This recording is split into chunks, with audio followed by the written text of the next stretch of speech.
हम बात करने वाले हैं इलेक्ट्रिक करंट। इलेक्ट्रिक करंट के आगे का जो पोर्शन है, आगे का पोर्शन मीनिंग अपन ने पहले वाले वीडियो में पढ़ा था अपन ने इलेक्ट्रिक करंट और पोटेंशियल डिफरेंस के बारे में।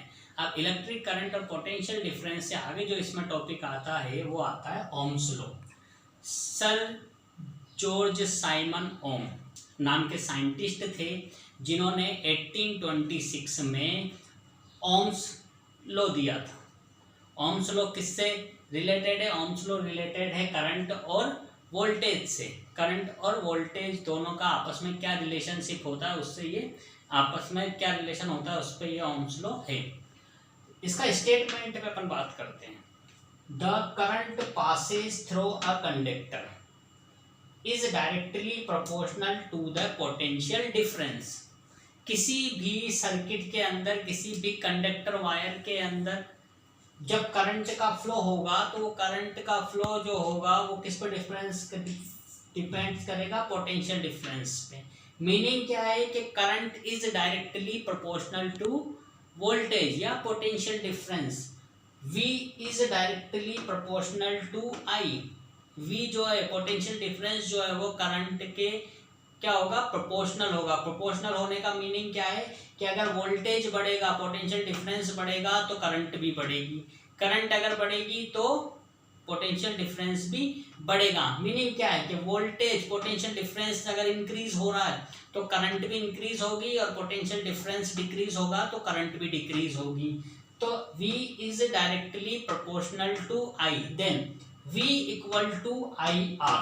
आप लोग एक चीज हमेशा ध्यान रखिएगा कि जब भी हम प्रोपोर्शनल का साइन हटाते हैं, आपके जीवन में हमेशा काम आएगी, जब भी हम प्रोपोर्शनल का साइन हटाते हैं तो प्रोपोर्शनल का साइन हटाने पर एक कांस्टेंट हमेशा लगता है। यहाँ पे मैंने V is directly proportional I था तो यहाँ पे मैंने प्रोपोर्शनल का साइन हटा दिया। तो प्रोपोर्शनल का साइन हटाते ही क्या बन गया? V बराबर IR। यहाँ पर एक कांस्टेंट आ गया जिसको अपन ने किससे डिनोट कर दिया? कैपिटल R से डिनोट कर दिया। यहाँ पर जो I है वो क्या डिनोट कर रहा है? करंट को। V किसको कर रहा है? पोटेंशियल डिफरेंस को। R किसको कर रहा है? रेजिस्टेंस को। R एक्चुअल में क्या है? कांस्टेंट है और इसको अपन क्या बोलते हैं? रेजिस्टेंस बोलते हैं। अब formula and unit of R, ये जो फॉर्मूला क्या होगा इस रेजिस्टेंस का, इस कांस्टेंट का क्या फॉर्मूला होगा और क्या इसकी यूनिट होगी, इस पे हम बात करते हैं। आप देखिए V बराबर IR, ये मैथमेटिकल एक्सप्रेशन है किसका? ओम्स लॉ का। तो V बराबर IR, तो हमें क्या करना है? इसी फॉर्मूले से R फाइंड आउट करना है। तो R फाइंड आउट करने के लिए अपन क्या लिखेंगे? R बराबर V अपॉन I। तो R बराबर V अपॉन I का मतलब R equal to potential difference upon current. तो R बराबर क्या हो गया आपका? रेजिस्टेंस किसके बराबर हो गया? पोटेंशियल डिफरेंस अपॉन करंट के बराबर हो गया। जब अपन इसकी यूनिट की बात करेंगे तो हम लोग अच्छे से जानते हैं कि पोटेंशियल डिफरेंस को हम मेजर करते हैं वोल्ट में और करंट को हम मेजर करते हैं एम्पियर में। तो हम क्या लिख देंगे? पोटेंशियल डिफरेंस की यूनिट लिख देंगे वोल्ट और करंट की यूनिट लिख देंगे एम्पियर। तो वोल्ट अपॉन एम्पियर किसके इक्वल हो जाएगा? ओम के इक्वल। इसका मीनिंग ये है कि R का जो रेजिस्टेंस का यूनिट है, the unit of resistance is equal to ohm. इसको अपन किससे डिनोट करेंगे? ओम से डिनोट करेंगे और इसका सिंबल इस तरीके से बनाया जाता है, it is the symbol of ohm. इन दोनों के बाद अपन बात करेंगे कि ये जो रेजिस्टेंस है किस किस पे डिपेंड करता है, किस किस पे इसकी डिपेंडेंसी है। तो डिपेंडेंसी ऑफ रेजिस्टेंस, तो ये देखिए कि रेजिस्टेंस किस किस पे डिपेंड कर रहा है। पहली चीज लेंथ ऑफ कंडक्टर। अगर किसी कंडक्टर की या किसी वायर की लेंथ जितनी ज्यादा होगी उतना ज्यादा क्या होगा? रेजिस्टेंस होगा। R is directly proportional to L। Equation number 1। इसको हम ऐसे भी समझ सकते हैं कि आप जितनी ज्यादा दूरी तक यात्रा करेंगे, आप जितनी ज्यादा दूरी तक जाएंगे उतनी आपको कठिनाई होगी। अगर एक छोटे से तार में हमें करंट फ्लो करना है तो वो इजीली हो जाएगी, उसमें रेजिस्टेंस कम आएगा। लेकिन हम एक बहुत बड़े तार में अगर रेजिस्टेंस को फ्लो करेंगे, करंट को फ्लो करेंगे तो उसमें रेजिस्टेंस बहुत सारे होंगे, तो वो वैल्यू क्या हो जाएगी? रेजिस्टेंस की बढ़ जाएगी। तो R is directly proportional to L। Cross sectional area A, R is inversely proportional to 1 upon A।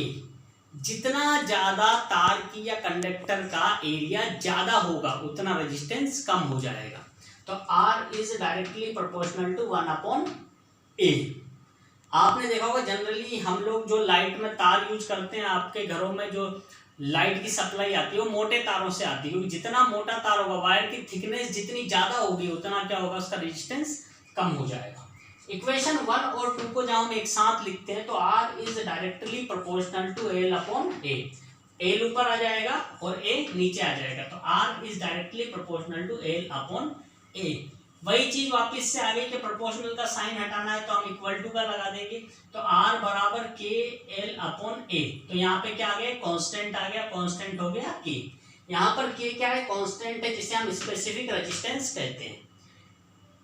यहां से अपन A को इससे गुणा कर देंगे R से, तो क्या बन जाएगा, के L बराबर RA। तो K का फॉर्मूला में निकालना है, यहाँ से L क्या हो जाएगा, नीचे चल जाएगा, तो RA अपॉन L हो जाएगा। तो ये किसका फॉर्मूला आ गया, K का फॉर्मूला आ गया। K के यहाँ पे स्पेसिफिक रेजिस्टेंस है, तो स्पेसिफिक रेजिस्टेंस K बराबर RA upon L। R resistance, A area और L लेंथ हो गई। इसकी अगर हमें यूनिट निकालनी है तो यूनिट निकालने के लिए अपन क्या करेंगे, यूनिट निकालने के लिए सबसे पहले बात करेंगे K के लिए। R रेजिस्टेंस है, तो रेजिस्टेंस की यूनिट क्या हो जाती है, ओम हो जाती है।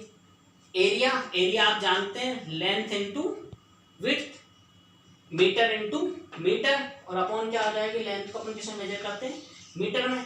1 मीटर से दूसरा मीटर कट जाएगा और 1 मीटर से दूसरा मीटर कट जाएगा, यहाँ से यहाँ, तो अपने पास क्या बचेगा, ओम इंटू मीटर। तो स्पेसिफिक रेजिस्टेंस की जो यूनिट है वो क्या हो जाएगी, के बराबर ओम इंटू मीटर। ये थी आपकी ओम्स लॉ और रेजिस्टेंस से संबंधित जानकारी।